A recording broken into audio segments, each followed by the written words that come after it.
Hi friends. ప్రపంచం మొత్తంలో అత్యంతగా దయ్యాలు నమ్మే దేశం మన ఇండియా.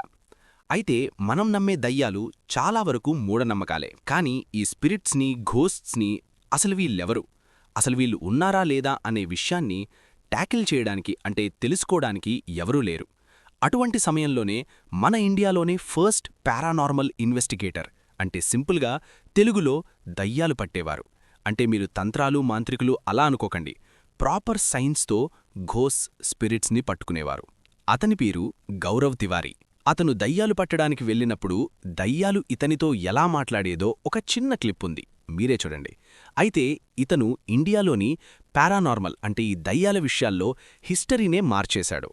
అప్పటినుంచి ప్రతి ఒక్కరూ ఇలా దయ్యాల్ని నమ్మడం స్టార్ట్ చేశారు. సో ఈరోజు వీడియోలో అసలు గౌరవ్ తివారీ అనే ఈ వ్యక్తి ఎవరు, ఆయనసలు చనిపోవడానికి కారణమేంటి, ఆయన చేసిన కేసెస్లో ఏ కేసు వల్ల ఆయన చనిపోయారు, ఆయన లాస్ట్ కేసేంటి, ఇవన్నీ ఈరోజు వీడియోలో మీరు తెలుసుకుంటారు.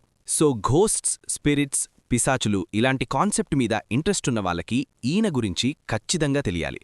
సో ఇక స్టార్ట్ చేద్దామా? సో స్టార్టింగ్ నుంచి చెప్పాలంటే గౌరవ్ తివారీ ఒక పారానార్మల్ ఇన్వెస్టిగేటర్. ఆయన చిన్నప్పట్నుంచే సైన్స్, లాజిక్ ఇవన్నీ కాన్సెప్ట్ కింద చాలా నమ్మకముండేది. ఆయన పెద్దగయ్యాక చదువుకోడానికి అమెరికాకి వెళ్లారు. అక్కడ వెళ్ళిన తర్వాత ఫారిన్లో పారానార్మల్ ఇన్వెస్టిగేటర్స్, అంటే అక్కడ స్పిరిట్స్ని క్యాచ్ చేసేవాళ్ళుంటారు కదా, వాళ్ళని చూసి షాక్ అయిపోయారు. అంటే ఇలాంటిది కూడా ఒక సొసైటీ ఉంది, అంటే స్పిరిట్స్, ఘోస్ట్స్ని వీళ్ళు నమ్మి వాటిని బంధించడం, అంటే దయ్యాలు విడిపించడం ఇవన్నీ చేస్తున్నారని తెలుసుకుని ఆయన షాక్ అయిపోయారు. ఫారిన్లో దయ్యాల్ని, స్పిరిట్స్ని బంధించే ప్రాసెస్ని చూసి ఆ విధానం ఆయనకి చాలా నచ్చింది. ఇండియాలో ప్రతి ఊర్లోనూ ఏదో ఒక ఘోస్ట్ స్టోరీ ఉంటుంది, కానీ ప్రాపర్ డివైజెస్ లేకుండా, సైంటిఫిక్ టూల్స్ లేకుండా అసలక్కడ ఏం జరుగుతుందో ఎవ్వరూ పట్టించుకోకుండా ఉంటారు. ఇది చూసిన తర్వాత గౌరవ్ తివారీ ఇండియాలో కూడా ఇవన్నీ ప్రాక్టీసెస్ తీసుకురావాలని ఫిక్స్ అయ్యారు. అప్పుడు ఆయన ఇండియాలో ఇండియన్ పారానార్మల్ సొసైటీ అని ఐపీఎస్ని ఎస్టాబ్లిష్ చేశారు. సో అప్పటినుంచి ఆయన ఇండియాలోనే మొట్టమొదటిగా డివైజులు పట్టుకొని దయ్యాలు ఉన్నాయో లేదో చూడ్డం, ఇవన్నీ సైంటిఫిక్గా ప్రాక్టీస్ చేయడం స్టార్ట్ చేశారు. ఇక్కడ కొంచెం జాగ్రత్తగా వినండి. 7th జులై 2016లో గౌరవ్ తివారీ ఆయన రూంలో ప్రశాంతంగా పడుకొనున్నారు. ఆయన ఫ్యామిలీ ఏమో యథావిధిగా బ్రేక్ఫాస్ట్ చేస్తున్నారు. అంతలో గౌరవ్ తివారీ ఎవరితో మాట్లాడుకోకుండా అక్కడున్న వాష్రూంలోకి ఎంటర్ అయ్యారు. ఫ్యామిలీకి అంత వింతగా ఏమీ అనిపించలేదు, కానీ కరెక్ట్గా 5 నిమిషాల తర్వాత బాత్రూంలో నుంచి చాలా వియర్డ్ సౌండ్స్ వచ్చాయి. అది కూడా గట్టిగట్టిగా అరుస్తున్నాడు. అప్పుడు వెంటనే పేరెంట్స్ డోర్ బద్దలుగొట్టి చూస్తే గౌరవ్ తివారీ వాష్రూంలో ఉన్న కర్టెన్కి ఊరేసుకుని చనిపోయారు. ఇలా కర్టెన్తోనే ఆయన చనిపోయారని 100% ప్రూఫ్ అయితే లేదు, బట్ ఆయన నెక్ దగ్గర కొన్ని మార్క్స్ అయితే కనపడ్డాయి. సో ఆ వాష్రూంలో ఏం జరిగిందో ఇప్పటివరకు ఎవరికీ తెలీదు. ఇక్కడ పోలీస్ వాళ్ళు ఇన్వెస్టిగేషన్ చేస్తే గౌరవ్ తివారీ ఏదో డిప్రెషన్లో ఉన్నట్టు, ఫినాన్షియల్ ప్రాబ్లం ఉన్నట్టు ఇలా ఎన్నో విషయాలు చెప్పారు. సో పోలీస్ వాళ్ళు కూడా ఇవే రీజన్స్తో ఆయన ఊరేసుకుని చనిపోయి ఉంటారని చెప్తున్నారు. సో ఈ రిపోర్ట్స్ని ఇండియన్ పారానార్మల్ సొసైటీకి సంబంధించిన టీమ్మేట్స్ మరియు ఫ్రెండ్స్ ఉంటారు కదా, గౌరవ్ తివారీ వాళ్ళ ఫ్రెండ్స్, వాళ్ళైతే అస్సలు నమ్మలేదు. వాళ్ళ సైడ్ ఆఫ్ ఎక్స్ప్లెనేషన్ ఏంటంటే, నేను సింపుల్గా సింప్లిఫై చేసి చెప్తాను, కొంచెం జాగ్రత్తగా వినండి. బేసిక్గా గౌరవ్ తివారీకి ఎక్కడికి వెళ్ళినా ఒక అలవాటుండేది.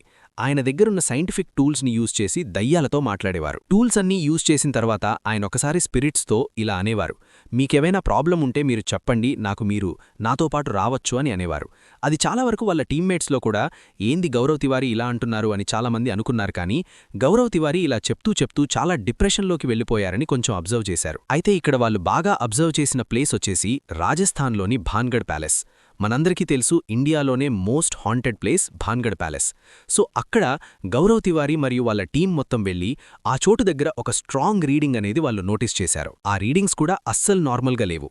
వాళ్ళ టూల్స్లో ఉన్న రీడింగ్స్ అంతా రాసుకొని గౌరవ్ తివారీ ప్రతిసారిలాగే ఇలా అన్నారు, ఇక్కడ ఎవరైనా ఉన్నారు అంటే నా సహాయం కావాలి అంటే మీరు నాతో రావచ్చు అని అన్నారు.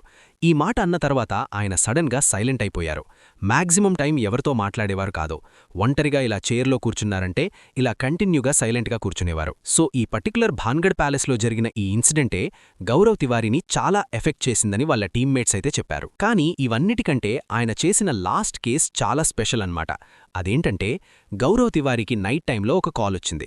ముంబైలో ఎవరో వాళ్ళ ఫ్యామిలీ మెంబర్ కాల్ చేసి, మా కూతురికి దయ్యం పట్టింది, నేను 100% కన్ఫామ్గా ఉన్నాను, మీరొచ్చి చూడండి అని కాల్ చేశారు. ఇది విన్న వెంటనే గౌరవ్ తివారీ మరియు వాళ్ళ టీమ్మేట్స్ మొత్తం కలిసి ఆ లొకేషన్కి వెళ్లారు.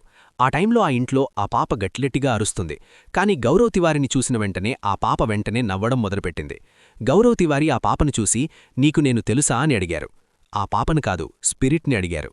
అప్పుడు ఆ పాప స్కేరీ సౌండ్లో అంటే ఇలా నార్మల్ మాట్లాడుతూ ఇలా గట్టిగా మాట్లాడింది. నాకే కాదు, ఈ రూంలో ప్రతి ఒక్కరికీ బాగా తెలుసు అని అంది. అది విన్న గౌరవ్ తివారీ ఒక డిప్రెషన్ స్టేట్లోకి వెళ్ళిపోయాడు. ఏంది ప్రతి ఒక్కరికీ నేను తెలియడమేంది అని. వాళ్ళ టీమ్మేట్స్ మొత్తం గౌరవ్ తివారీతో మాట్లాడి నార్మల్కి తీసుకొచ్చారు.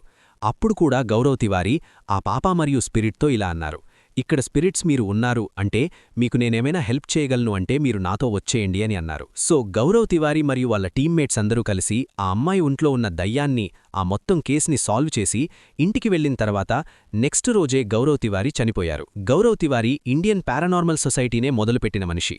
సో ఇప్పటికీ కాదు, పారానార్మల్ సొసైటీలో ఉన్న ప్రతి ఒక్కరూ లైఫ్ లాంగ్ గుర్తుపెట్టుకునే ఒక ఇంపార్టెంట్ వ్యక్తి Gaurav Tiwari. So that's it for today guys. నాకు తెలిసి గౌరవ్ తివారీ గురించి మీకు తెలుసుకున్న తర్వాత ఈ పారానార్మల్ సొసైటీ గురించి ఒక ఇంట్రెస్ట్ అయితే పుట్టి ఉంటుంది. సో గౌరవ్ తివారీ ఎప్పుడూ చెప్పే ఒక కొటేషన్ అయితే ఉంది. సో అది నన్ను కూడా పర్సనలీ చాలా ఇంట్రెస్ట్ అంటే ఈ పారానార్మల్ సైడ్ చాలా ఇంట్రెస్ట్ అయితే కలిగించింది. అదేంటంటే నాలెడ్జ్ క్యాన్సిల్స్ ఫియర్. అంటే నాలెడ్జ్ ఉంది అంటే అక్కడ ఎందుంది ఏంది అనేది మాకు తెలిస్తే మనకి ఫియర్ అంటే భయం అనేది రాదు అని ఆయన ఫిలాసఫీ అన్నమాట. So later on knowledge cancels fear అని ఈ పాయింట్ని రాను రాను నాలెడ్జ్ క్రియేట్స్ ఫియర్ అని చేంజ్ చేసినట్టుగా చెప్తున్నారు. బట్ నాకైతే నాలెడ్జ్ క్యాన్సిల్స్ ఫియర్ అనే పాయింట్ చాలా బాగా నచ్చింది. So that's it guys. వీడియోనైతే ఇక్కడే ఎండ్ చేస్తున్నాను. వీడియోని లాస్ట్ వరకు చూసినందుకు thank you so much. And మీ పేరెంట్స్ని జాగ్రత్తగా చూసుకోండి. మనం కలుద్దాం అప్కమింగ్ థ్రిల్లింగ్ వీడియోస్లో. 3, 2, 1